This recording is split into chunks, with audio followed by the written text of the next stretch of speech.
The Perfect Work of Patience by Ellen G. White. Knowing this, that the trying of your faith worketh patience, but let patience have her perfect work, that ye may be perfect and entire, wanting nothing. James chapter 1 verses 3 and 4. The apostle says we succeed in the grace of temperance that we may add patience. Patience under trials will keep us from saying and doing those things which will injure our own souls and injure those with whom we associate. Let your trials be what they will. Nothing can seriously injure you if you exercise patience, if you are calm and unexcited when in trying positions. We can see the wisdom of Peter in placing temperance to be added to knowledge before patience. This is one strong reason for overcoming the appetite for all stimulants. For as the nerves become excited under the influence of these irritating substances, how many and grievous are the evils that are done. There is necessity for the Christian adding patience to temperance. There will need to be firm principle and fixedness of purpose, not to offend in word or action, either our own conscience or the feelings of others.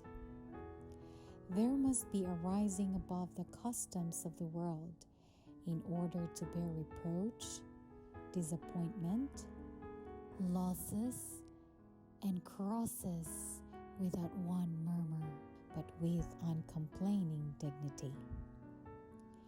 A petulant, ill-natured man or woman really knows not what it is to be happy. Every cup which he puts to his lips seems to be bitter as wormwood, and his path seems strewn with rough stones, with briars and thorns. But he must add to temperance patience, and he will not see or feel slights.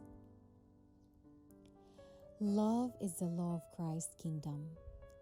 The Lord calls upon everyone to reach a high standard. The lives of his people are to reveal love, meekness, long-suffering. Long-suffering bears something, many things, without seeking to be avenged by word or act. Long-suffering is patience with offense, long endurance. If you are long-suffering, you will not impart to others your supposed knowledge of your brother's mistakes and errors. You will seek to help and save him, because he has been purchased with the blood of Christ. Tell him his fault between thee and him alone. If he shall hear thee, thou hast gained thy brother.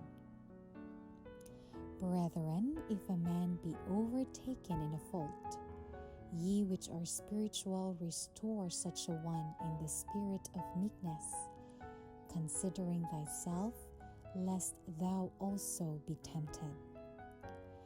To be long-suffering is not to be gloomy and sad, sour and hard-hearted. It is to be exactly the opposite. Try to live peaceably with all men, and let the atmosphere surrounding your soul be sweet and fragrant.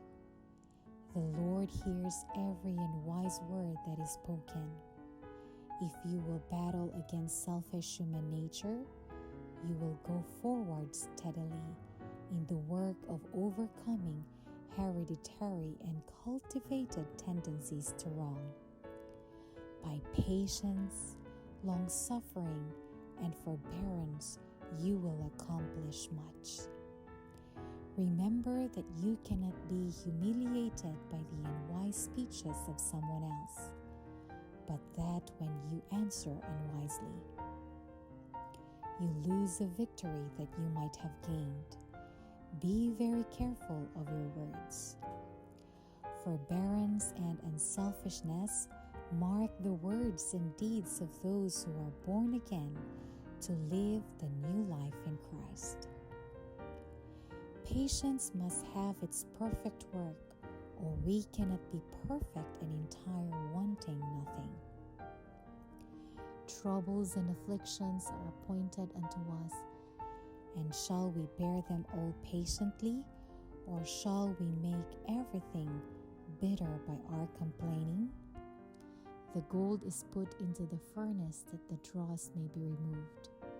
Shall we then not be patient under the eye of the refiner?